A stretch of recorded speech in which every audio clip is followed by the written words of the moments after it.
Speculative biology is a term to describe a field of fiction that makes predictions about the course evolution may take in a given scenario.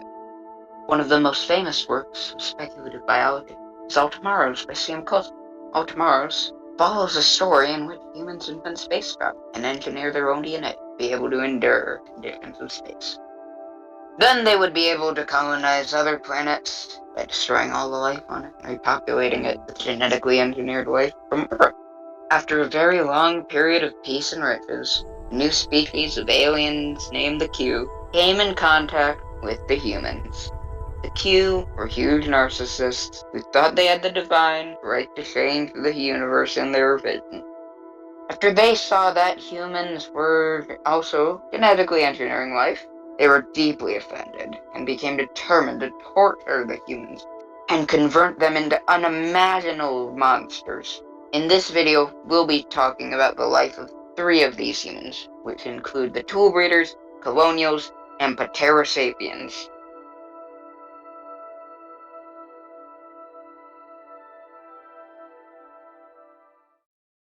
The Swimmers were a non-sapient aquatic post-human that evolved into tool breeders who fully regained their sapience.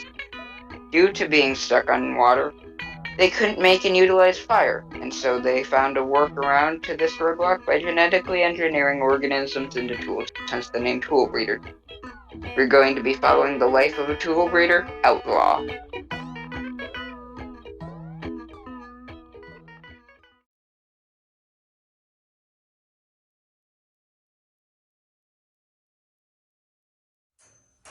There is a toolsmith named Walter Whale. While he's working in his tool shop, a customer by the name of Barnacle Jones comes in. At first glance, he is a nice and well-mannered gentleman, but at the most unsuspecting turn, he takes out a barnacle, which is a gun. He aims the barnacle at Walter's head. Walter takes out his own barnacle and aims it at Jones' scaly head. They both try to mutter a word, but they're frozen with shock and fear. Their legs are shaking and their lips are quivering. Out of nowhere, Walter Whale jumps behind the counter. Jones, taken with such surprise, stumbles backwards. Walter Whale runs into a room adjacent to the counter, and Jones follows him with haste and with such speed you would think he's a cheetah fish trying to catch his deer fish. When Jones gets to the back, he finds stacks upon stacks of crack, seaweed, and most of all, meth. You would think Jones would keep pursuing Walter, but instead he calmly leaves. Outside of the building, he takes his flip fish or his phone and calls a mysterious person to say, "We got him, sir." In just 30 seconds, 20 SWAT whales arrive, and out step countless numbers of fish police officers. They break down the already unlocked door, and they all get knocked out by Walter Whale. Walter gets a walkie-fishy from one of the fish cops and calls the general to tell him that he has many hostages. And he says, And I have no problem in turning them into fish sticks. Am I understood? Without his knowledge, a fish of gargantuan size swims above, and 2 other fish cops jump down and break through the roof to then machine barnacle poor Walter Whale White.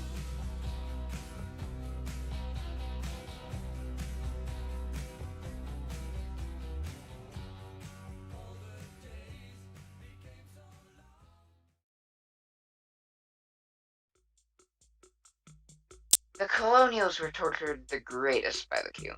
Due to them resisting 2 waves of Q invasions, and only succumbing to the 3rd wave, they were turned into cube-shaped masses with full sapience and eyes. They had openings on their surfaces, and they were used as living waste disposals. The Q also took away their ability to talk. This is what the Colonials would say they could.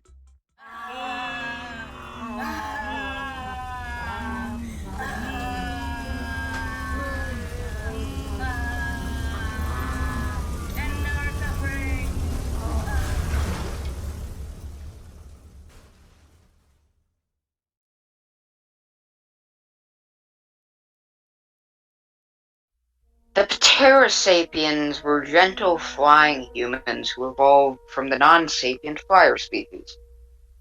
They gained intelligence by developing supercharged hearts, which could sustain their huge brain and their ability to fly.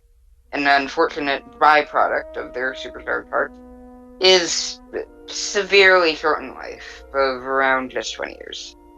Their ability to fly and spread information eliminated discrimination in their society, and their shortened lifespan led them to appreciate every second of life and take nothing for granted. Their society was very productive and efficient.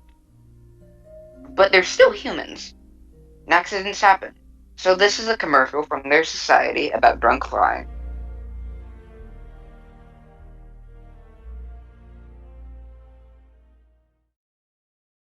Joseph Bubbler was an ordinary pterosapien.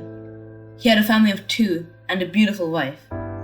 One day, while he was out getting birdseeds, a drunk flyer crashed into him. He was killed instantly, but the drunk flyer survived. But he had to live with the guilt of denying 2 beautiful kids, their father, and a wife, her husband. Donate now and help the cause.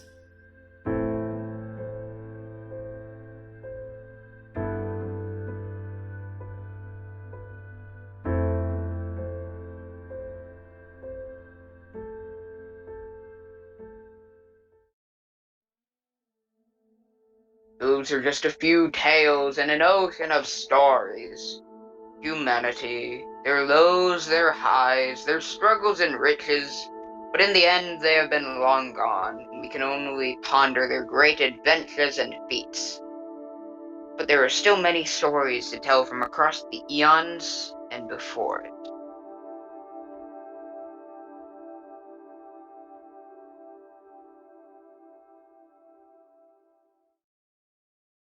I'm so happy, lucky me.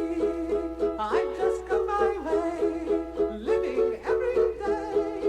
I don't worry enough to bring things that bother you never bother me. Things that bother you never bother me. I feel happy and fine, ha-ha. Living in the sunlight, loving in the moonlight, having a wonderful time. Having got along, I don't need a lot, coffee's only a dime. Living in the sunlight, loving in the moonlight, having a wonderful time.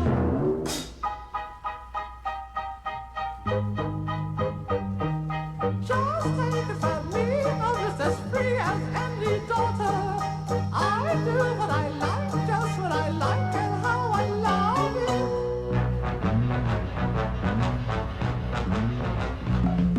I'm right here to stay when I'm old and gray. I'll be right in my prime. Living in the sunlight, loving in the moonlight, having a wonderful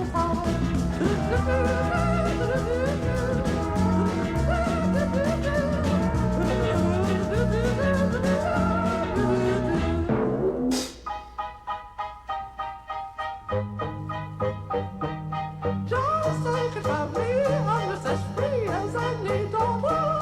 I do what I like, just what I like,